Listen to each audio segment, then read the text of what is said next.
কৃষ্টিৰ পথাৰত সৃষ্টিৰে জিলিকিছে যোৰহাটৰ প্ৰাঞ্জল বৰা। হয়, যোৰহাট গড়মূৰ ইঞ্জিনিয়াৰিং কলেজ পথৰ দুলীয়া গাঁৱৰ যুৱক প্ৰাঞ্জল বৰাৰ হাতেৰে নিৰ্মাণ কৰা মুখাশিল্পই প্ৰাণ পাই উঠিছে।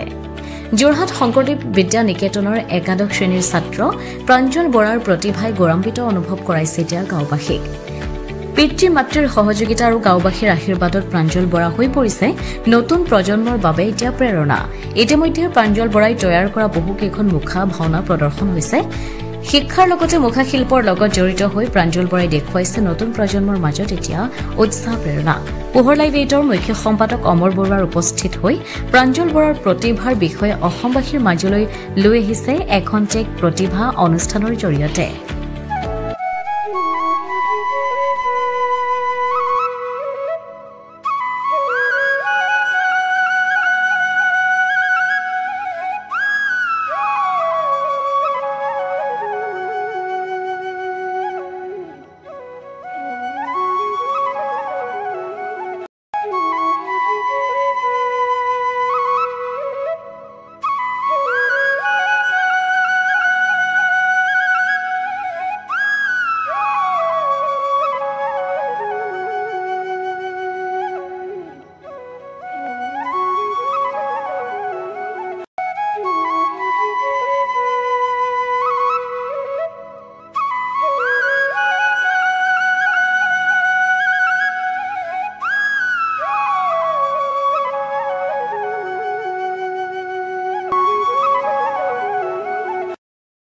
নমস্কাৰ, পোহৰ লাইভ 8ৰ এই বিশেষ অনুষ্ঠানলৈ সকলোকে স্বাগতম জনাইছোঁ। আৰু হাতে কামে জিলিকিছে যোৰহাটৰ ইঞ্জিনিয়াৰিং কলেজৰ দুলীয়া গাঁৱৰ এজন যুৱক, যিজন যুৱকে ইতিমধ্যে ভাওনা সংস্কৃতিৰ লগত জড়িত হোৱাৰ লগতে গাঁওবাসীক নৱপ্ৰজন্মৰ বাবে আদৰ্শ বুলি ক'ব পাৰোঁ। এইজন যুৱক হৈছে যোৰহাট ইঞ্জিনিয়াৰিং কলেজৰ দুলীয়া গাঁৱৰ প্ৰাঞ্জল বৰা। ইতিমধ্যে প্ৰাঞ্জল বৰাই হাতে কামে উজলিবলৈ সক্ষম হৈছে, এটা খুব ভাল খবৰ।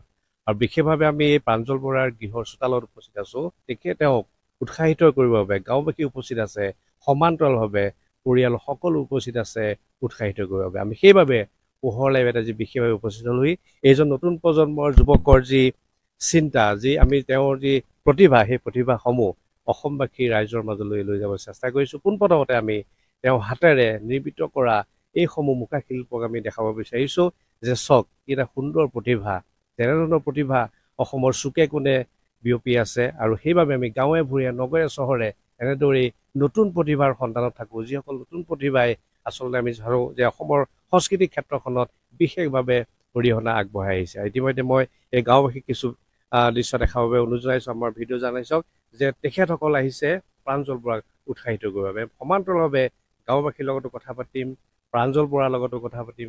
প্ৰাঞ্জল বৰাৰ পিতৃ মাতৃ উপস্থিত আছে, তেখেতসকলৰ লগত কথা পাতিবলৈ আমি কিছু কথা পাতিম যে কেনেদৰে এই মুখা শিল্পৰ লগত তেখেত জড়িত হ'ল, আৰু সমান্তৰালভাৱে খুব সুন্দৰভাৱে পঢ়া শুনা কৰি আছে শংকৰদেৱ বিদ্যা নিকেতনত। যে শংকৰদেৱ বিদ্যা নিকেতনৰ যিসকল ছাত্ৰ ছাত্ৰীয়ে চাই আছে, তেখেতসকলৰ বাবেও প্ৰাঞ্জল বৰা আদৰ্শ হ'ব পাৰে, কাৰণ পঢ়াৰ সমান্তৰালভাৱে এনেদৰে সংস্কৃতি পথাৰখনতো খোজ পেলাবলৈ সক্ষম হৈছে যোৰহাটৰ প্ৰাঞ্জল। দৰ্শক, এয়া হৈছে প্ৰাঞ্জল বৰা। প্ৰাঞ্জল বৰা পোনপ্ৰথমে স্বাগতম জনাইছোঁ। খুব ভাল লাগিছে যে প্ৰতিভা মুখাই ইতিমধ্যে খুব প্ৰাণ পাই উঠিছে, আৰু আমি জানিব পাৰিছোঁ যে এই মুখা শিল্পই বিভিন্ন মঞ্চত বিশেষভাৱে নামঘৰটো লৈ যোৱা হৈছে। এতিয়াৰ পৰা এই মুখা শিল্পৰ লগত জড়িত হৈছে। মোৰ আৰম্ভণি মই বৰা মুখা ভাগ বনাইছিলোঁ।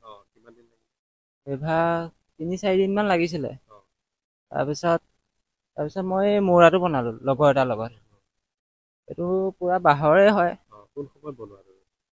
মই পঢ়ি থাকি পেলাই কোনটো সময় পাওঁ, তাৰপিছত সেই বনাওঁ।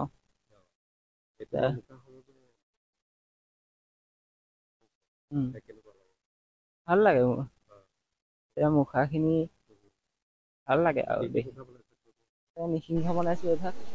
তাৰপিছত মৌৰা আছে, হাতী আছে, মৎস্য আছে, তাৰপিছত এভাগ সৰু ভাগ আছে, বৰা আছে, আৰু সাপটো বনাইছোঁ। এই দুভাগ বনাবলৈ কৰি আছোঁ মানে কাম। তুমি আচলতে কৰিব নোৱাৰা কাম এটা কৰিছা। আমি যদি চাওঁ যে যিসকল আমাৰ দৰ্শকে চাই আছে, ইমান সুন্দৰভাৱে মুখাসমূহ প্ৰাণ পাই উঠিছে, এজন জনপ্ৰিয় শিল্পীতকৈ কম নহয় বুলি ক'ব পাৰোঁ। কেনেকুৱা লাগিছে যেতিয়া তোমাক সকলোৱে আদৰি লৈছে, কেনেকুৱা লাগিছে তোমাৰ? মোৰ ভালেই লাগিছে বাৰু। প্ৰেৰণা মানে মই নিজে চববোৰ হেৰি কৰা। না আমাৰ গাঁৱলৈ যেন আহে মুখাবিলাক, তাৰপৰা চাই পেলাই মানে দেখোঁ আৰু কেনেকৈ হেৰি কৰে। মই তেনেকৈ চাই পেলাই বনালোঁ, বনোৱাৰ পিছত হ'ল আৰু এইভাগ। তোমাৰ ধৰি লোৱা নিসিংহ আমি মুখাভাগ দেখিছোঁ, কিমান দিন লাগে বনাওঁতে? মোৰ 6 দিনমান লাগে, 6 দিন 7 দিন। মই পঢ়ি পেলাই আৰু কোনটো মানে হেৰি সময়টো পাওঁ, তাৰপিছতে বনাওঁ এয়া। কোন ক্লাছত পঢ়ি আছা? মই একাদশ শ্ৰেণী। বন্ধুসকলো আহে, একেলগতে বনাওঁ, ভাল পায় আৰু। আজি তোমাৰ বাবে যে গাঁওবাসী আজি তোমাৰ বাসস্থানত উপস্থিত হৈছে, নহয় জানো? কাৰণ তোমাৰ এটা ভাল কৰ্মৰ বাবে আমি এই কৰ্মটো সমগ্ৰ অসমবাসীলৈ লৈ গৈছোঁ।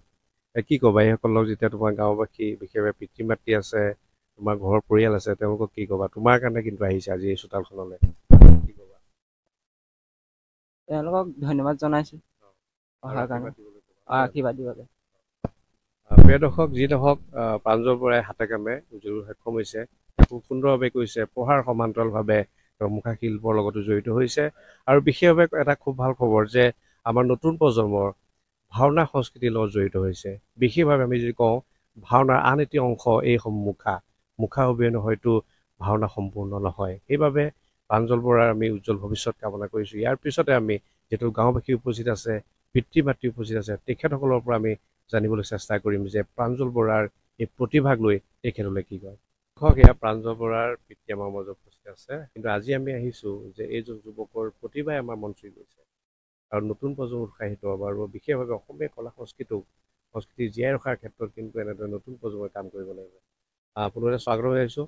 আৰু আপোনাৰ পুত্ৰৰ হাতত এটা প্ৰাণ পাই উঠিছে বহুখন মুখা, আৰু ইতিমধ্যে এই মুখাই অকল আপোনাৰ গাঁৱতে নহয়, বিভিন্ন প্ৰান্তত গৈছে। আপুনি কি ক'ব এই সন্দৰ্ভত? মই বৰ আনন্দিত, আৰু মই যিটো ভাবি আছিলোঁ, ল'ৰাই মোৰ মনৰ মানে যিটো ধৰক ভাৱ পূৰণ কৰিছে, সেইটো কাৰণে মই ল'ৰাক ধন্যবাদ দিছোঁ। আৰু প্ৰথমতেই আমাৰ গৃহত আপোনালোক আহি আমাক এই উৎসাহ দিয়াৰ বাদে আপোনালোক পোহৰ এই চেনেললৈ মই আন্তৰিক কৃতজ্ঞতা জ্ঞাপন কৰিছোঁ সৰ্বপ্ৰথমতে। আৰু মই সুখী, আৰু মোৰ ল'ৰাৰ এই কৰ্মভাগত আমাৰ ৰাইজে আৰু ঘৰৰ সকলো আহি উৎসাহ দিছে, সেইটো কাৰণে মই সকলোকে ধন্যবাদ জ্ঞাপন কৰিছোঁ। প্ৰাঞ্জল বহুতৰ বাবে আদৰ্শ হ'ব পাৰে, কাৰণ আজিৰ তাৰিখত একাংশ যুৱক বা যুৱতী কিদৰে ধাবিত হৈছে বা বেলেগ এখন জগতলৈ যোৱা আমি দেখি আহিছোঁ। কিন্তু প্ৰাঞ্জলে পঢ়াৰ লগতে এনেদৰে মুখা শিল্পৰ লগত জড়িত হৈ নতুন প্ৰজন্মৰ লগতে গাঁওখনক কিন্তু গৌৰৱ কৰি আছে। আপুনি কি ক'ব? মই মানে কি ক'ব, মই আপোনালোকে নিজে জানিছে আৰু সহায় কৰি দিয়ে নেকি? সহায় কৰি দিওঁ, যথেষ্ট সহায় কৰি দিওঁ। আমাৰ কিছুদিনা ৰাতি 1টামান বাজে আমাৰ এই কৰ্মত জড়িত হৈ থাকোঁতে, আৰু ফককৈ দৰকাৰ হয়তো, সেইকাৰণে দুইটা মিলি আমি কৰি থাকোঁ। 1 2 কোনো মানে হিচাপ নাই। আৰু সেইকাৰণে আমি ভগৱানেও সহায় কৰিছে বুলি আমি বিশ্বাস কৰিছোঁ। ধন্যবাদ। এয়া হৈছে পিতৃ।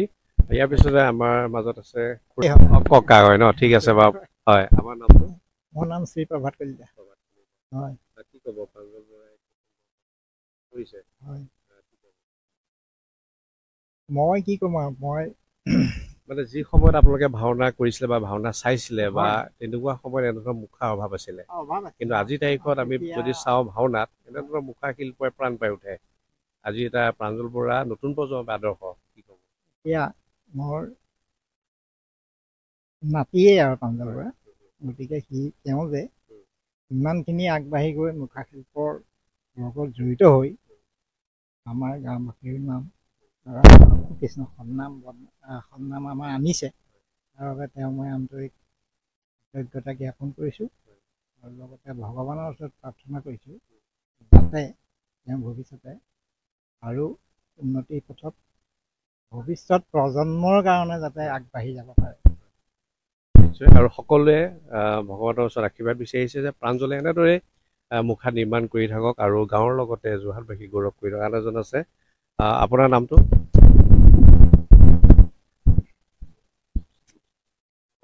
শ্ৰী কেশৱ চন্দ্ৰ বৰ্মন। হয়। আগতে আপুনি ভাওনা চাইছিলে, হয়, আপোনাৰ নামঘৰত এনেদৰে মুখাসমূহ খুব কম দেখিছিল, ভাল লাগিছে। আজি আমাৰ এই প্ৰাণদীপ বৰা ল'ৰাটো নিজৰ অধ্যয়নত যিখিনি কৰ্ম কৰিছে সেইখিনি কৰ্মৰ কাৰণে ভগৱন্তই তেখেতক শক্তি দিছে আৰু সেই শক্তি তেওঁ গ্ৰহণ কৰি নিজ কৰ্ম কৰিবলৈ তেওঁ শক্তি পায় আৰু আমাৰ সমূহ ৰাইজক নিমন্ত্ৰণ কৰি আনি তেওঁৰ ফলৱতী কৰ্মভাগী ইয়াত দেখুওৱা হৈছে আৰু ইয়াতে মই আনন্দিত হৈছোঁ। ধন্যবাদ। আপুনি ভাওনা চাইছে নিশ্চয়? চাইছোঁ, কৃষ্ণ হৈছে, বঢ়িয়া হৈছে, খুব ভাল লাগিছে। ধন্যবাদ। আৰু ইতিমধ্যে আমি দুখন ছবি দেখিছোঁ যে এখন ছবিত গাঁওবাসীয়ে উৎসাহিত কৰিছে, আন এখন ছবিত খুব সুন্দৰভাৱে মুখাসমূহ প্ৰাণ পাই উঠিছে। আমাৰ আইতাসকল আছে বা মাতৃসকল আছে, কি ক'ব? কিনো কম, ল'ৰাই সেইখিনি কৰিছে, আমি দেখি বহুত ভাল পাইছোঁ আৰু ভগৱানে যেন তাক শক্তি দিয়ক, তাকে আমি কামনা কৰিছোঁ। এগৰাকী নতুন প্ৰজন্মৰ যুৱতী আছে, কি ক'বা? প্ৰাঞ্জল বৰাৰ হাতত প্ৰাণ পাই উঠিছে মুখা শিল্পই, কি ক'বা? ভাইটিৰ কামখিনি দেখি বহুত ভাল লাগিছে। সি আগবাঢ়ি যাওক আৰু বহুত কষ্ট কৰে জানো, আমি ওচৰ চুবুৰীয়া হিচাপে সি আগবাঢ়ি যাওক তাকে কামনা কৰিলোঁ। আৰু সুন্দৰ এটা পদক্ষেপ, মানে আজিকালি যিটো নৱপ্ৰজন্মৰ যিটো দিশে আগবাঢ়ি গৈছে, মানে ধৰক ইনষ্টাগ্ৰাম, ফেচবুক, সেইখিনি বেয়া দিশটো লৈছে, কিন্তু সি তাৰ পৰা ভাল দিশখিনি লৈ পেলাই সেইখিনি অভিজ্ঞতা আহৰণ কৰিছে বা মুখাখিনি বনাইছে, তাকো আমাৰ সংস্কৃতিৰ লগত জড়িত বিশেষকৈ, সেইকাৰণে ভাল লাগিছে। ধন্যবাদ। খুব সুন্দৰ কথা কৈছে যে যি সময়ত নতুন প্ৰজন্ম ইনষ্টাগ্ৰাম, ফেচবুক বা বিভিন্ন ছ'চিয়েল মিডিয়াত ব্যস্ত হৈ আছে, তাৰ সমান্তৰালভাৱে কিন্তু প্ৰাঞ্জল বৰা আদৰ্শ হৈ উঠিছে। এনেদৰেই মুখা শিল্পৰ লগত আৰু সমান্তৰালভাৱে পঢ়া শুনাৰ ক্ষেত্ৰতো আগবাঢ়ি গৈছে। অনুষ্ঠান শেষ কৰিম। অনুষ্ঠান শেষ কৰাৰ প্ৰাক মুহূৰ্তত আমাৰ মাজত প্ৰাঞ্জল বৰা মাতৃ আছে, মাতৃৰ পৰা কিছু অনুভৱ জানি লওঁ। যিহেতু পুত্ৰই সাংস্কৃতিক দিশত আগবাঢ়িছে, পঢ়াৰ ক্ষেত্ৰতো আগবাঢ়ি গৈছে, আৰু আমি আপোনাৰ পুত্ৰৰ বাবে আজি আপোনাৰ গৃহত উপস্থিত হ'লোহি, কাৰণ পুত্ৰই যিটো কাম কৰিছে বহু অনন্য কাম কৰিছে, কি ক'ব? কি ক'ম, ভাল লাগিছে আৰু তেওঁ ভগৱানক সহায় কৰিছে, ভগৱানৰ ওপৰতে আৰু ক'বলৈ আৰু মোৰ একোৱেই নাই। যেতিয়া আপুনি ভাওনা চাই থাকে, তেতিয়া আপোনাৰ ভাওনা চাই থকাৰ সময়ত আপোনাৰ পুত্ৰই নিৰ্মাণ কৰা মুখা আচলতে ওলাই, তেতিয়া কেনেকুৱা লাগে? ভাল লাগে, খুব ভাল লাগে। এইবাৰ মানে মৎস্যভাগ নিছিলে, এইবাৰে প্ৰথম নিছে আৰু নি পেলাই খুব ভাল লাগিছে আৰু ইমানখিনি মানুহ দেখি ভাল পাইছোঁ আৰু এইটো ভগৱানে সহায় কৰিছে বিশেষকৈ। বহুত বহুত ধন্যবাদ জ্ঞাপন কৰিছোঁ। আৰু শেষত আমি আজিৰ এই বিশেষ অনুষ্ঠানটোত আমাক বিশেষভাৱে সহায় কৰা, বিশেষভাৱে প্ৰাঞ্জল বৰাৰ প্ৰতিভাৰ কথা আমাক বিশেষভাৱে জনোৱাত যোৰহাটৰ এজন যুৱক আমাৰ ভাতৃপ্ৰতিম প্ৰকাশ আছে। প্ৰকাশে আমাক খবৰ দিছিল যেনেকৈ যোৰহাট ইঞ্জিনিয়াৰিং কলেজৰ দুলীয়া গাঁৱৰ প্ৰাঞ্জল বৰা নামৰ এজন সুপ্ৰতিভ যুৱক আছে, যিজন যুৱকৰ হাতত প্ৰাণ পাই উঠিছে বহুখন মুখা। সেইবাবে আমি আজি তেখেতৰ বাসগৃহত উপস্থিত হৈ প্ৰকাশ তোলৈ ধন্যবাদ জ্ঞাপন কৰিছোঁ আমাক সহায় কৰাৰ বাবে। শেষত প্ৰাঞ্জল বৰাক লৈ তুমি কি ক'বা? প্ৰাঞ্জল বৰাৰ ভৱিষ্যত আছে, মানে আজিকালি যিহেতু ভাওনা হওক, ৰাসত হওক, মুখা শিল্পৰ ব্যৱহাৰ যথেষ্ট আছে। অসম চৰকাৰেও বিভিন্ন ক্ষেত্ৰত বিভিন্ন ব্যক্তিক, আমাৰ শ্ৰদ্ধা হেমচন্দ্ৰ গোস্বামী প্ৰভুৰ দৰে ব্যক্তিক কেনেকৈ সম্বৰ্ধনা জনাইছে, কিমান ভাল ভাল তেনেকৈ কাম কৰিছে আমি দেখি আছোঁ। ঠিক তেনেকৈ আমি আশা কৰোঁ আমাৰ ওচৰৰ এখন গাঁও, দুলীয়া গাঁৱৰ পৰা এজন যুৱক ওলাইছে, তেওঁ এনেকৈ আগবাঢ়ি যাওক, তেওঁ হেমচন্দ্ৰ প্ৰভুৰ দৰে এজন ব্যক্তিৰ ওচৰলৈ যাওক, শিক্ষকগৈ বা আন ব্যক্তিসকলৰ ওচৰৰ পৰা শিকক, প্ৰতিভা বিকশিত হওক, দুলীয়া গাঁৱৰ এটা ভাল নাম হওক, দুলীয়া গাঁৱৰ পৰা এজন ব্যক্তি এনেদৰে ওলাই যাব পাৰিছে সেই কথা ৰাইজে জানক, সেয়ে মই আশা কৰিছোঁ, কামনা কৰিছোঁ। বহুত বহুত ধন্যবাদ জ্ঞাপন কৰিছোঁ আৰু অনুষ্ঠান আমি শেষ কৰিম। শেষত পুনৰবাৰ আমি সকলোকে ধন্যবাদ জ্ঞাপন কৰিছোঁ আৰু এইসকল গাঁওবাসীক বহুত বহুত ধন্যবাদ জ্ঞাপন কৰিছোঁ। এটা খুব ভাল চিন্তা, বিশেষভাৱে এনেধৰণৰ খবৰসমূহ আমি সমগ্ৰ অসমবাসীৰ মাজলৈ লৈ গৈ ভাল পাওঁ যে এজন যুৱকৰ সফলতাত বা যুৱকজনে কৰি থকা কামসমূহত উৎসাহিত কৰিলে খুব ভাল লাগে। আৰু বিশেষভাৱে আজিৰ এই দুলীয়া গাঁৱৰ গাঁৱৰ ৰাইজসকল যথেষ্ট উৎসাহিত হৈছে যে নতুন প্ৰজন্ম সেই প্ৰাঞ্জল বৰাক বিশেষভাৱে তেখেতসকলে উৎসাহিত কৰি আছে। আৰু আমিও পোহৰ লাইভৰ তৰফৰ পৰা প্ৰাঞ্জল বৰালৈ আমি অলেখ অযুত শুভকামনা জনাইছোঁ যে ভাওনা জগতৰ লগত জড়িত হৈ, মুখা শিল্পৰ লগত জড়িত হৈ এনেদৰে নতুন প্ৰজন্মৰ বাবে, নতুন প্ৰজন্মক এটা বাট দেখুওৱাৰ ক্ষেত্ৰত কিন্তু প্ৰাঞ্জল বৰা হ'ব পাৰে আদৰ্শ। সেইবাবে আমি আশা কৰিছোঁ যে এই সমূহ মুখা শিল্পই প্ৰাণ পাই উঠিছে আৰু সমান্তৰালভাৱে প্ৰাঞ্জল বৰাক দেখি আৰু নতুন প্ৰজন্মৰ বহু যুৱক এনে আগবাঢ়ি আহক। এনেই সময় কটাই ঘৰত নাথাকি এনেদৰে সুচিন্তাৰে যদি আগবাঢ়ি যাব পাৰে, নিশ্চিতভাৱে সাংস্কৃতিক ক্ষেত্ৰখনো আগবাঢ়ি যাব, গাঁওবাসীও আগবাঢ়ি যাব, নগৰখনো আগবাঢ়ি যোৱা যথেষ্ট সহায় হ'ব। এই অনুষ্ঠানটো ইমানতে সামৰণি মাৰিছোঁ। চাই থাকিব আপোনালোকৰ একমাত্ৰ প্ৰিয় চেনেল পোহৰ লাইভ। ধন্যবাদ। যোৰহাট নগৰৰ মাজমজিয়াত মুকলি হ'ল অত্যাধুনিক সা সুবিধাযুক্ত বিলাসী অতিথিশালা শ্ৰাংগিল্লা হোমষ্টে। দৈনন্দিন জীৱনৰ ব্যস্ততাৰ মাজত অকণমান সময় বা এটা ৰাতি এটি শান্তিৰ সেউজীয়া ঘৰুৱা পৰিৱেশত নিজৰ প্ৰিয়জন অথবা পৰিয়ালৰ লগত কটাব বিচাৰিছে নেকি আপুনি? তেনেহলে আহক শ্ৰাংগিল্লা হোমষ্টেলৈ। শ্ৰাংগিল্লা হোমষ্টে পৰিয়ালৰ পৰা আপোনালৈ আন্তৰিক স্বাগতম। হয়, এটা অসমীয়া ঘৰুৱা পৰিৱেশৰ লগতে আপোনালোকে ইয়াত লাভ কৰিব শ্ৰাংগিল্লা পৰিয়ালৰ উষ্ম আতিথ্য আৰু অসমীয়া থলুৱা খাদ্য সম্ভাৰ। তদুপৰি আমাৰ ইয়াতে আছে আহল বহল আৰামদায়ক অধিক সুবিধাযুক্ত শীততাপ নিয়ন্ত্ৰিত কোঠা, 24 ঘণ্টাই বিজুলী সৰবৰাহৰ লগতে জেনেৰেটৰৰ সুবিধা আৰু শক্তিশালী চিচি কেমেৰাৰ ব্যৱস্থা, বিনামূলীয়া ৱাইফাই সুবিধা, কাৰ পাৰ্কিঙৰ ব্যৱস্থা, ন্যূনতম মূল্যত গাড়ী চালকৰ বাবে কোঠালিৰ ব্যৱস্থা, লগতে আপোনাৰ প্ৰমোদৰ বাবে উপলব্ধ এখন মুক্ত টেৰেছ, য'ত মুকলি আকাশৰ তলত আহাৰ গ্ৰহণৰ আনন্দ লাভ কৰিব পাৰিব আপুনি। আপোনাৰ বাবে এটি সুখবৰ, আমি প্ৰথম 20 জন গ্ৰাহকলৈ আগবঢ়াইছো 30% ৰেহাই মূল্যত অত্যাধুনিক কোঠালি। 3 জনৰ বাবে উপলব্ধ কোঠা 3000, কিন্তু বৰ্তমানৰ মূল্য 2100 টকা প্ৰতি নিশা। 2 জনৰ বাবে উপলব্ধ কোঠা 2500 টকা, কিন্তু বৰ্তমানৰ মূল্য 1750 টকা প্ৰতি নিশা। তেনেহলে পলম নকৰি এতিয়াই আমাৰ শ্ৰাংগিল্লা হোমষ্টেলৈ আহিব পাৰে। আপোনাক স্বাগতম জনোৱা হৈছে আমাৰ পৰিয়ালৰ তৰফৰ পৰা। অধিক জানিবৰ বাবে আমাৰ যোগাযোগ নম্বৰত যোগাযোগ কৰক। আমাৰ ঠিকনা DCB ৰোড, হেমবৰুৱা পথ, তৰাজান কাকতি গাঁও, যোৰহাট।